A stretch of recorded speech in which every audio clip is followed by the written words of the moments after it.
Anyone see any sandcats around here?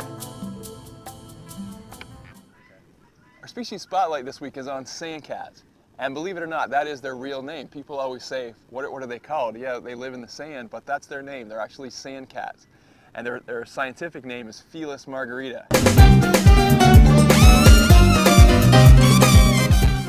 Don't ask me why. They're a very small cat. They're found in northern Africa. They're found in parts of the Middle East. And believe it or not, they're actually found a little further north up into Asia. They're found in Pakistan and some of the countries surrounding Pakistan. And they're one of the smallest cats, and they're not a domestic cat. A lot of times people will ask us on our tour, are they young, are they babies? And they're not. They're full grown at just a few pounds. And they're very well adapted to live in the desert. They have padding on the bottom of their feet. So they have huge ears so they can hear their prey. They eat a lot of lizards, gerbils, rodents that live in the sand, and they actually listen for them scurrying across the top of the sand.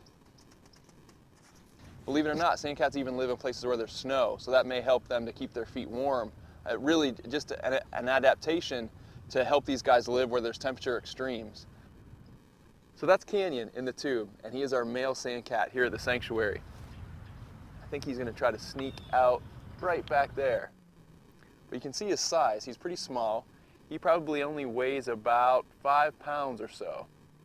And the places that they do live, the animals that might eat a sandcat would be bigger cats like caracals, or domestic dogs where there's more people in the area, maybe wolves, even foxes. And these guys are small enough that birds of prey could actually go after them as well. What they eat anything from grasshoppers, insects, of course the ones that live in the desert, a lot of times they would be eating lizards primarily as their diet, and definitely rodents. That's probably makes up the biggest part of their diet.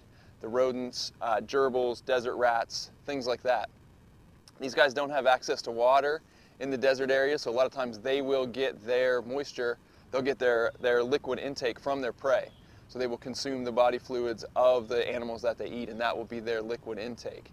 And if you think about it, what kind of immune system do you need to live in the desert in these areas? So they are susceptible to a lot of the diseases that other cats would have. They're not the most hardy animals. We do have a pair at the sanctuary. We have a male and a female, and they are doing very well, very healthy, very hardy, but for the most part they don't live a long time in captivity. So with the sandcats, the sad thing about smaller cats like the sandcats and some of the lesser known cats is they're disappearing at an alarming rate. And most people don't even know what a sandcat is, let alone how you can protect the species.